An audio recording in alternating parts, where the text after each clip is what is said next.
C'est l'histoire de 15 guerriers venus se frotter aux épines de la rose, l'histoire d'une finale du tournoi Destination et peut-être d'un grand chelem français à la clé.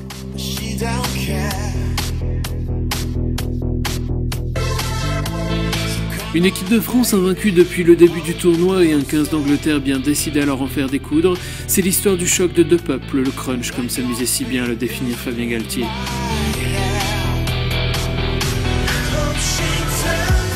Un premier drop dès la 4e minute, c'est l'histoire qu'a commencé à écrire François Trinduc, celle d'une parfaite épopée pourtant bien vite foudroyée par la réplique adverse. C'est l'histoire d'un match qui déjà s'emballait. 15 maillots tricolores très vite pris dans les toits adverses, c'est l'histoire qu'on n'aurait jamais voulu écrire et qui commençait déjà à tâcher les esprits.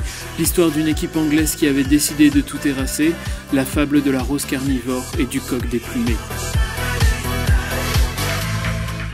Ce soir-là, c'est l'histoire de milliers de litres d'eau qui se sont alors abattus sur la pelouse du Stade de France, celle d'une guerre de tranchées qui venait de commencer, 80 000 personnes alors pendues au crampon de Morgan Parra, c'est l'histoire d'un joueur qui ce soir-là avait peut-être de l'or au bout des pieds.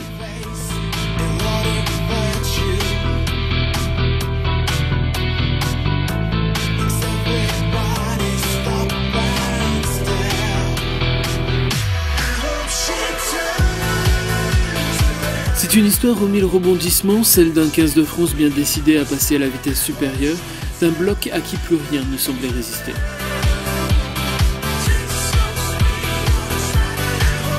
Inépuisable, inébranlable, c'est la tragédie d'une lutte acharnée, l'histoire d'un Lionel Nallet devenu presque invincible. Pourtant, une prière anglaise plus tard, c'est l'histoire qui changeait, celle d'un Johnny Wilkinson qui était en train de tout refaire basculer. C'est alors l'histoire d'une poignée de secondes, devenue pour eux une éternité, l'histoire de l'équipe de France qui ne voulait plus voir le rêve s'envoler. Mais un essai plus tard et le coup de sifflet libéré, c'est l'histoire devenue légende, qu'ont gravé 22 compères et que personne n'a jamais oublié.